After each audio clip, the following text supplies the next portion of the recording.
Assalamualaikum warahmatullahi wabarakatuh. Nama saya Siti Fatima dari kelas KPI 2C. Di sini saya akan melaksanakan tugas UTS Kitab Kuning, yaitu Ta'lim Muta'alim. Dimulai dari halaman 32 baris ke-9 sampai 33 baris ke-11. Qolal musannifu, berkata pengarang, faqadit tafaqo, sungguh telah menyetujui li kepadaku fi hazal makna, mengenai makna ini. Syi'run, pada sebuah syair, da'i, hindarkanlah nafsi, wahai nafsuku, at-takasula, dari malas, wat tawani, dan bersenang-senang. Wa illa, karena jika tidak, fasbuti, aku akan tetap fi zil hawani, aku dalam kehinaan, falam aradil kusala, aku tidak pernah melihat pada orang yang malas, al-hazzo, keuntungan, yu'ta, yang didapat, siwa nadamin, selain penyerahan, wahirmanil amani, dan keterhalangan dari cita-cita, wakila, dan dikatakan dalam sebuah syair, kamin hayain, banyak sekali orang yang hidup, wakam ajzin, dan banyak sekali orang yang lemah, wakam nadamin, dan banyak sekali orang yang menyesal, jamin, semuanya, tawallada, lahir, lil insani, bagi manusia, yang kasalim, dan kemalasan, iyaka, maka hak-haklah engkau, ang kasalim, dan malas, fil bahsi, pada waktu meneliti, ang syubahin, tentang hal yang masih ragu, maqad alimta, apa yang telah kamu ketahui, wa maqad syuka, dan apa-apa yang kamu ragukan, min kasalin, dari kemalasan, wa qad qila, dan dikatakan dalam sebuah syair, al kasalu, malas itu, min qillatit ta'amuli, dari kurangnya mengarah, gimana kibil ilmi, pada kedalaman ilmu, wa fadhailihi, dan keutamaan ilmu, fayam bagi, maka semestinya ilmu ta'alimi, bagi pencari ilmu, ayat iba, untuk memaksimalkan nafsahu, kepada dirinya, alat tahsili, untuk meraih sukses, wal jidi, dengan kesungguhan, wal muwaqabati, dan terus menerus, bita'amuli, dengan melakukan penelitian, fi fadhailil ilmi, keutamaan ilmu, fainal ilma, maka sesungguhnya ilmu itu, ya buka akan kekal, bibako maklumati, dengan kekekalan pengetahuan, wal malah, sedangkan harta, yafna, akan hancur, kama qala, sebagaimana berkata Amirul Mukminin Ali bin Abi Thalib karamallahu wajhahu, semoga Allah memuliakan wajahnya, syi'ran, pada sebuah syair, radina, kami ridho, kismatal jabbari, dengan pembagian dari Allah, hina, bagi kami, lana, untuk kami, ilmu saja, walil juhali, sedangkan bagi orang yang bodoh, malun, adalah harta, fainal mala, karena sungguhnya harta itu, yafna, akan hilang, qaribin, dalam waktu dekat, fainal ilma, sedangkan ilmu itu, ia akan kekal, tayazalu, wal ilmu, selamanya, sedangkan ilmu, an-nafi'u, yang bermanfaat, yang sulu, akan meraih dengan ilmu itu, husnul zikri, pikiran yang baik, wayabqa, dan akan kekal, zalika, dengan ilmu yang bermanfaat, ba'da wafatihi, sudah wafatnya, fainau, maka sungguhnya ilmu yang bermanfaat, hayatun abadiyah, adalah kehidupan yang pribadi. Di sini saya akan menjelaskan tentang kitab Ta'lim Muta'alim yang telah dibaca oleh saya tadi. Tema utamanya ialah menghindari kemalasan dalam menuntut ilmu.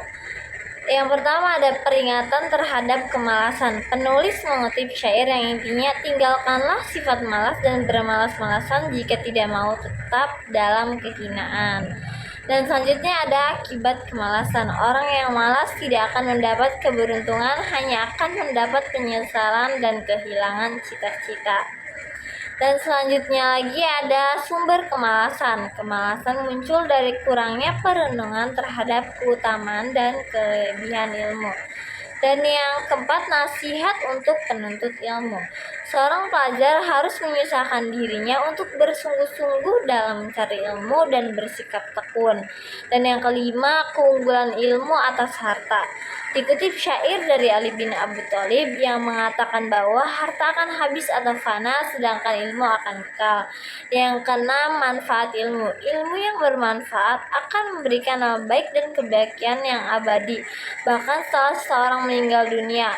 Dan kesimpulannya ialah teks ini mengajak untuk meninggalkan sifat malas dan bersungguh-sungguh dalam menuntut ilmu, karena ilmu memiliki nilai yang kekal dibanding harta yang fana. Di sini saya akan menjelaskan tentang nahwu ataupun kaidah pengertian kalimat huruf-huruf menurut bahasa, kadar-kadar akhiran. Sedangkan menurut istilah, kalimat yang menunjukkan kepada makna selain dirinya sendiri. Terus ada alamat huruf atau ciri-ciri huruf. Ciri dari kalimat huruf itu adalah huruf tidak menerima kepada ciri fiil maupun ciri isim. Karena dalam definisinya pun sudah dikatakan bahwa huruf itu tidak menerima atau tidak sah ciri-ciri isim maupun ciri-ciri fiil. Jadi bisa disebut jika kita melihat kalimat tidak mempunyai ciri isim atau fiil, itu bisa saja kita sebut kalimat huruf. Dan ada macam-macam huruf dalam kitab Al-Jurumiyah. Kalimat huruf itu ada 9. Yang pertama ada min, terus ada ibtida, al-goyah, terus ada ali, ada taha al-goyah, terus ada ada majuzah, ada ali, ada isti'la, ada fi, terus ada zurfiyah, ada robi, ada taqolil, ada wal taksir, terus ada ba, ada asok, ada ka, ada tasbih, terus lam. Dan contoh kalimat huruf berikut, contoh penggunaan huruf jar dalam kalimat bahasa Arab. Contoh huruf jar, fi naktub fil kitabi, artinya kami sedang menulis di buku. Terus ada contoh huruf jar ba, akalta bal malikoh, artinya aku makan dengan sendok. Terus ada contoh huruf jar lam dalam Al-Quran surat ayat 30, wa wahabna liza wa Sulaiman, artinya dan kepada Daud kami karuniakan anak bernama Sulaiman.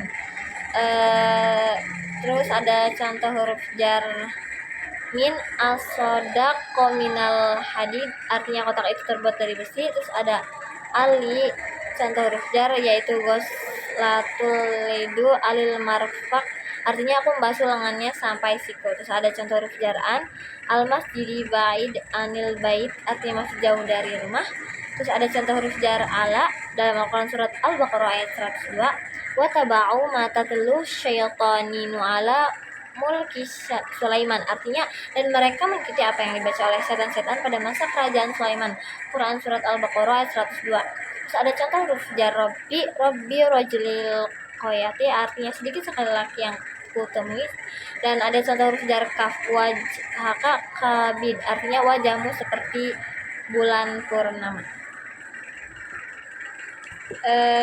Sekian dari saya. Wassalamualaikum warahmatullahi wabarakatuh.